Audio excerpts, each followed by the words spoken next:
Hey you guys, welcome back to my channel. Feels good to be back. We are on episode 4. Drum roll please. Wait, drum roll for what? Because drum roll is only about to announce something.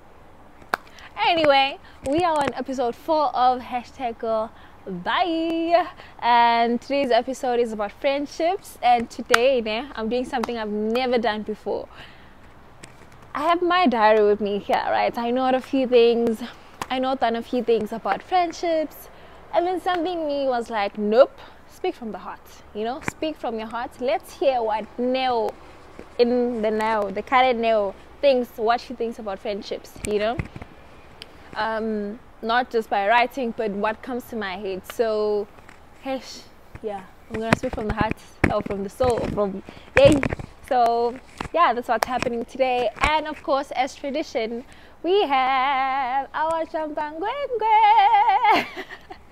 Guys, my granny called me. She watches my channel, right? She called me and she told me that she was laughing at how I call champagne champangwengwe. So, granny, if you're watching. Anyway, today's episode, we are speaking about friendships, as I said. And I'm excited. Disclaimer, I'm not a psychologist, therapist, none of that. I'm just a little girl who decided to open this space, and us having conversations, getting to learn, me sharing my experiences with certain things that happen in my life. For example, today I'm going to share about friendship, and I'd love to hear from you guys what your experience with friendships and how it went, So firstly, I'm going to start with one particular friendship. I'm going to share a story of a failed friendship and a successful friendship, because I've had both, right? And just before I even start this video, start speaking about the failed one, I'm going to start with the failed friendship. I want to say, in order for something to work, two people must be willing to make it work, right? So a part of why that friendship failed is because I gave in. At some point, Nami, I was not willing to meet her halfway, and I think she was not willing to meet me halfway, right? So, buckle up, because you're about to go on an adventure. Okay, so we're gonna name this friend of mine Bianca, right? Bianca is actually a girl Bianca, if you're watching this, shout out to you. I don't mean you, I'm using your name, okay? We'll call my friend Bianca. Bianca and I, we've been friends since we were kids, bro. I can't even remember. It's me calling you guys bro. Sure, Sana.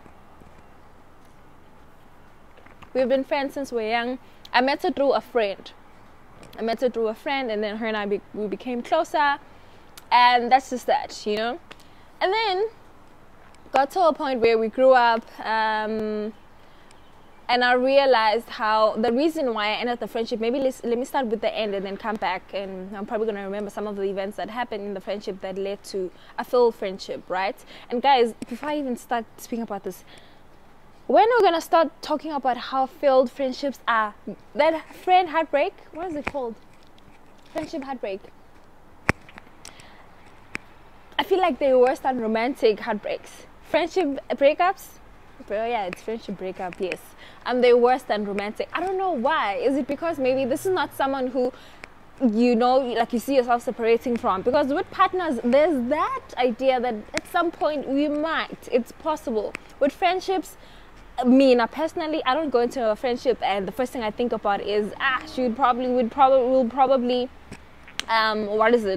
break up at some point. No. With friendships, it's we're in it for the long run, baby. We friends, So, okay, sharp. We grew up, and I think we were 10 plus years of being friends, if I'm not mistaken.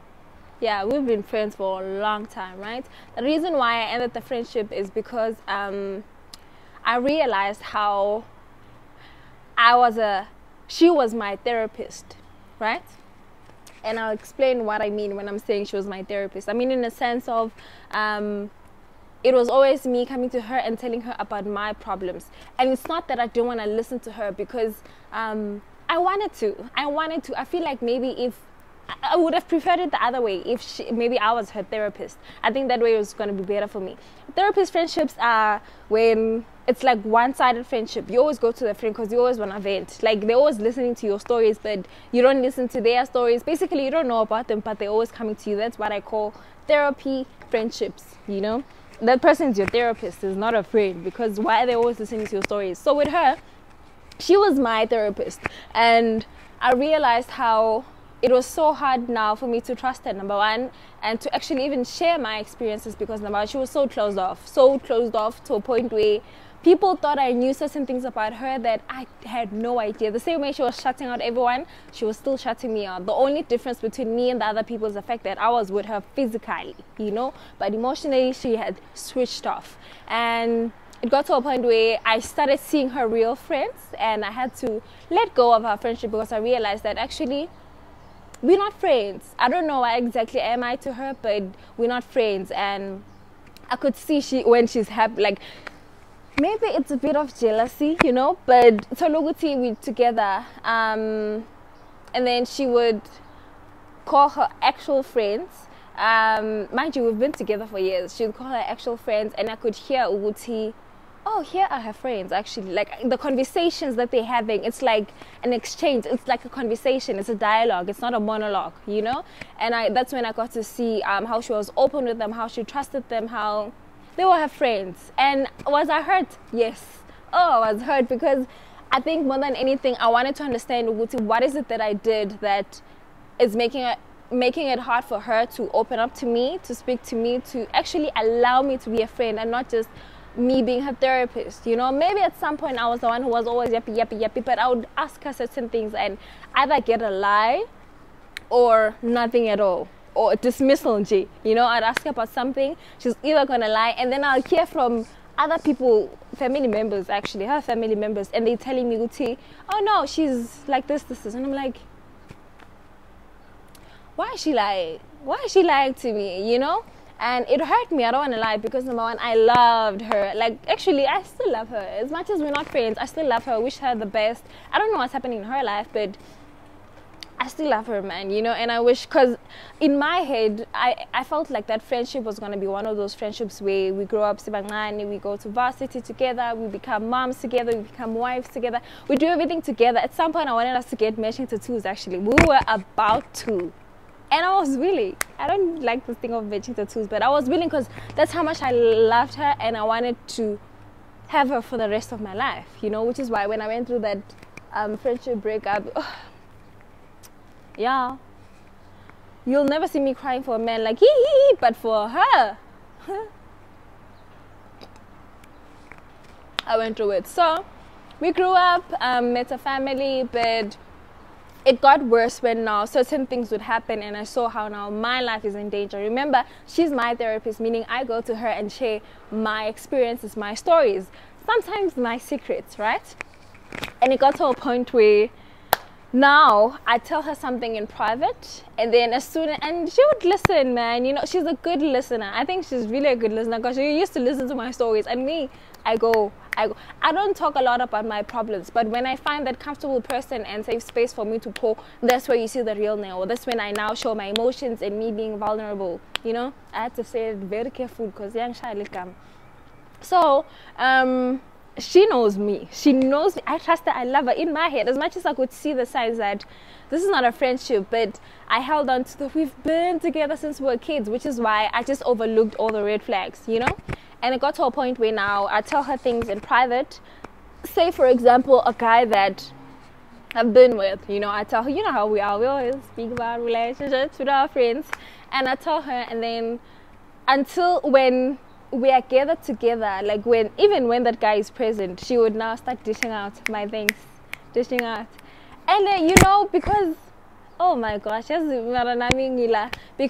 to me, it didn't look like she's a bad friend. To me, it looked like this one doesn't have control. Like, to me, I always find an excuse for the things that she would do, like dishing out my indabas. And then I'd confront, be like, why are you doing that? And then get over it. But she would do it continuously. She would listen to my stories. As soon as there's audience, she's giving a show, you know. And it got to a point where people around me started seeing Uguti, are you sure she's your friend? Because the way she's moving, the things she does. I remember there was this one time where I can't remember what was happening, and her and I were not in good speaking terms, right? And then people asked her, here's the thing about me. If I break up with someone, friendships, right? A friendship. If somebody else comes to me and then they ask me about that person, I'm going to tell you we are good, we are happy, even though I know that we're not sharp. It depends also who's asking. If it's just people who I feel like they shouldn't be involved in, you know, because in my head, we're going to be fine. Maybe in that moment, asiko sharp, but eventually we'll be fine. So people will come to me and ask me, oh, where's Bianca? I'd respond very nicely. She's at home, man. And then they're like, how's she doing? I'm like, she's amazing. That time, sometimes I haven't spoken to her for a week, because in my head, our friendship is our friendship. I don't expect it to be perfect. So when people come and ask us, even when we're not in good terms, in public I protect her, we'll fight in private.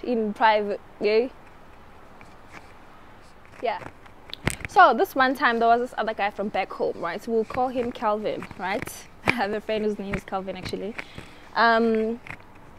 Well, we call him Mangoba, but his name is Calvin. Say Calvin, right, comes to me. He asked me, Oguti, hey, how are things with you and Bianca? But Calvin went to Bianca first to ask him about me, yabo? And then already he's coming to me. I think he wanted to see Uguti, what's happening, and hear it from me. Like, I must tell him first what's happening before he tells me what he heard from Bianca about me. He comes to me, he asks me, Oguti, so how are things between you and Bianca? Where is she? How's she doing? Blah, blah, blah. And in my head, me being me, I told her that, no, we're fine. She's at home. She's doing well. Because like I said, I'm not going to dish out my problems with people, you know. Because in my head, when we are sharp, I must come back to Calvin and say, now we are sharp. That's too much work, you know. So now, as I'm being the hopeful friend that will be fine, we're just having a dispute here, Calvin says, he gives me this look of, how? You say you guys are fine. How? Because I spoke to Bianca, and Bianca's response and your response, two different worlds, you know? Like, what's going on between the two of you?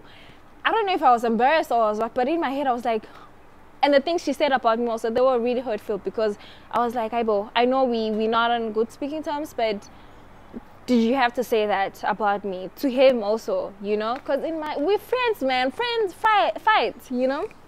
So it took me, I don't know how many years, because the red flags were there since way back, but I always just my, and she had this thing where she wouldn't tell me things. Say, for example, I buy something, she wouldn't compliment me, but I'd hear someone close to her say, for example, when I got my license, she didn't say anything about it. I heard someone who's close to her who's like, oh, you got a license. And she's the one who saw, because that person who knows her doesn't know me, don't have my number. The only way they can have access to me or know things about me is through her. So she didn't say anything. It's fine, you know. To me, nobody owes me anything. As my friend, you don't have to always congratulate me. If you do, which is why I'm so appreciative when a person shows gratitude or just congratulates me, because it means a lot. But at the same time, I don't expect people to always know my birthday, number one, or always congratulate me. You know, I think it gives me peace, and it makes me fight less with people over unnecessary things, you know. So she didn't say anything about me getting a license. And then I heard somebody else saying, oh, you got a license. And then in my head, I was like, oh, so Bianca saw that I got my license, I passed it. And she's not saying anything, but she's speaking to it, or she's speaking about it with other people. And to me, that was just weird, you know. And she was not a very affectionate person. She's not the communication type, you know. She really rather we block this thing and we put it away and don't speak about it. So which made it hard for me to even have conversations with her. Uguti, why do you not like this? Like, why don't you say this? It was hard for me to open up and just speak and confront her, because it would be dismissed, you know.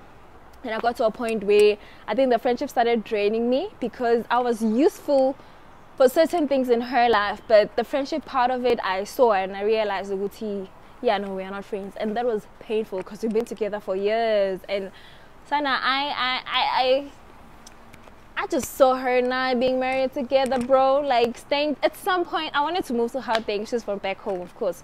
I wanted us to move together to Gauteng, because I just saw her potential. And at some point there was a beauty contest also, you know, when girls, please stop this thing, you know.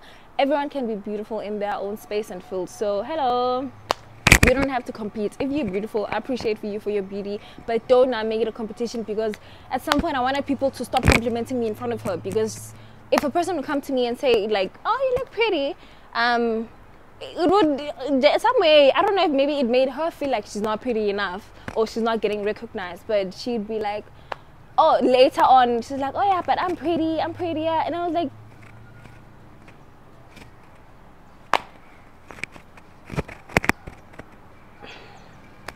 anyway, so yeah, I ended that friendship very calm. Actually, it wasn't calmly, guys. It is calm actually, because I just slowly left. I didn't fight. I couldn't confront because it was gonna be pointless. So I slowly left, and yeah, man. Do I miss her? Of course. Like I said, I loved her. It's just that it was a friendship that I knew that it's not it's a friendship giving me, but it's not mutual, you know. And it was painful. If she says she wants to come back to me, would I take her back? If she's willing to fix her flaws, I would. Because like I said, you know, when you just love a person, you just love them, even despite everything that she has done to me. We can get through that. We can be fine. You know, because I really value that friendship, and I just want to see her through the most. I want to see her grow, you know. But I think it's a bit too late now, because we grow as people, and if we're not serving each other, I believe we should just let go of each other, man. It doesn't mean we're enemies. It just means that you are in my path for that duration. And it also taught me a lot about friendships, like moving on, you know, with my next friendships. I started being more affectionate, like being able to communicate, making sure that me and that friend, whoever I become friends with, we are on the same boat. We understand that this is not a beauty contest. This is not a I'm doing better than you. No, we are going together as women, and we are helping each other, filling each other's cups, which is the episode that I shot that you should watch if you haven't. And yeah, we ended that friendship. But on the plot twist, or on the contrary of that, I have another long-term friendship with a gorgeous, beautiful friend over here, so who's now become a sister actually. I think our friendship has passed that we are just friends. Nah, I think it's way past it, and she's younger than me by a year. We've been friends for I think 8+ years, because we've been friends. We were in a church scheme, and then yeah, the others we departed, but her and I, we were together because she has an amazing heart. I always tell her she has like golden hearts, because I just fell in love with who she is, and she's so pretty. And the other thing, when I saw her, guys, here's the thing about pretty women. I think all women are pretty, but you become even more prettier when you have a beautiful heart. And that's exactly what I saw when I saw Visa, because she has this thing where she makes you want to be better. Like you want to work on yourself, and she inspired me. I think that's the best way to put it, because she inspired me to be kind, man, because she's a very kind person. You know, when you see someone and how they handle situations, and you're like, what level of maturity is this, you know? And then now where you're like, oh, actually, if she can be this kind to people, even when in tough situations, I can still be kind. Like, it's possible to be kind, you know? And I think that's what kept us together. And the fact that, does it mean her and I don't fight? No, we do have disagreements. I don't think we fight. I think we just have disagreements, you know? Sometimes I do get mad at her. I'm not sure if she gets mad at, has she ever been mad at me? I can't recall, because I don't like hurting people, guys. I feel so terrible every time like someone is upset and because of me. But I think I probably have. But Uvisa, the way she is, she'll always try and find a reason why did you act the way you did, and put herself in your shoes, which is very selfless, guys. Like, oh, that woman. So on the contrary, I'm not terrible at friendships. I have a very good friendship with her, Uvisa. Shout out to her. When I was in the Big Brother house, she was the biggest advocate, her and my sister. And she's become like a sister now, because her mom is my mom, you know? Her mother is like my mother. So yeah, man, I'm just here to say, hang in there. What advice, what would I give to friendships? Number one, communicate with your friends. If you guys cannot communicate and no man picks Anna, what's the whole point, you know? Friendships should be a safe space where you can talk. A friend, I didn't like this, friend, I like this. And I'm going to speak about another friendship that you guys are very familiar with, which is the one between Sammy and I. So that one, began on TV, public one, right? We all knew about it, that save and replacement that happened, and then I didn't save her, which people thought maybe that's the end of our friendship. But in my heart, number one, I knew she was probably going to be mad at me. I was willing to apologize and make things right with her, and luckily she was also willing to fix things with me, and we become friends again. So that was a beautiful part about it. And then came out of the house, she was not happy with me. And then big ups to Bravo B. Actually, Bravo is the one who called me and then called Sammy. Was for a conference call. He didn't give me a warning. Guys, Bravo didn't give me a warning. He just called Sammy, he called me, conference call. He was like, you guys, I don't like what's happening, fix this. And then he was on the call, and then we spoke, and then I was like, I'm sorry, friend. And then she also, you know, she was like, no, it's okay, I forgive you. And then we started on our friendship. And here's the most important thing that I think, take this. If you forgot everything I said, take this. Because it was such a public friendship, it was going to be very easy for us to fall for the pressure from the public, you know. But we took it upon ourselves, number one, to keep our friendship a bit of social media. Yes, you guys would see us, we'd post about each other, tag each other, like each other's pictures, but checking up on her, you know. And it doesn't mean every time you check her up I must tell you guys that, oh no, we're still friends. Every time we go out I must show you guys that I'm with her. We had to be very private, and I had to get to know Sammy for who she is. She had to get to know me for who I am in the real world, you know, because I know her in the house, but outside she has certain things that she deals with. Now this is where I get to see her realness. She gets to see my realness. She gets to see me. Are we really genuine? Can this friendship survive outside of the house? Now people have opinions about us, you know, and we had to communicate. We check up on each other. She calls me, I call her, and it was very important for us, because if we went by the social media pressure, we still wouldn't be friends even now. And yeah, man, she's another girl who I love. And also, one thing about Sammy, I think I've told it before, she reminds me so much of my mom. Like, every time I look at her, a part of me sees my mom in her, you know. Some facial expressions, she reminds me of my mom. I think that's why it also draws me very near to her, because I'm like, she looks like my mother, you know, the younger version of her, of course. So yeah, I think more than anything, we had to find our friendship outside of the house, build it on our own terms and not according to social media terms. And yeah, man, just be friends outside of TV and see where this friendship takes us. It's still new. I'm still excited. Do pray about it, and I hope that it really works out, because I really see her, and I see her when I get married. I see her when I become a mom. I see her when I graduate. I do whatever, vice versa also. So yeah, that's it for friendships. When you have a friend, they take care of each other. I think after family, friends are there to support, be with you, whatever that happens, be there for each other, love each other more than anything. Speak, vocalize that we love each other, because friends,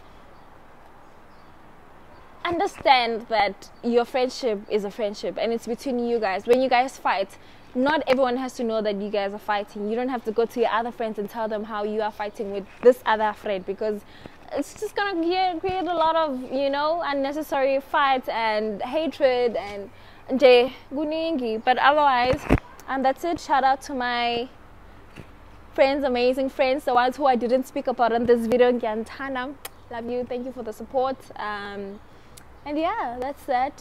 And to my lost friend, I really hope she's doing amazing. Otherwise, thank you guys. In the comment section, tell me your friendship experience, a failed friendship and a successful one, you know. Choose which one you want to speak about. Either you want to speak about a failed friendship. It doesn't mean people are evil here. Failed friendship, it means it just didn't work out. You know, it doesn't mean you hate her or yeah, there's no hatred or anything. It just means it didn't work out. And what did you learn about yourself after that friendship failure? You know, because it's not always they did you wrong. Sometimes now where there's something you didn't do, you know. So share your story. I'd love to hear your own story on your friendships, your successful one, your failed one, how long you guys have been friends, even if it's been 3 days, you know. And yeah, thank you guys. See you on the next video.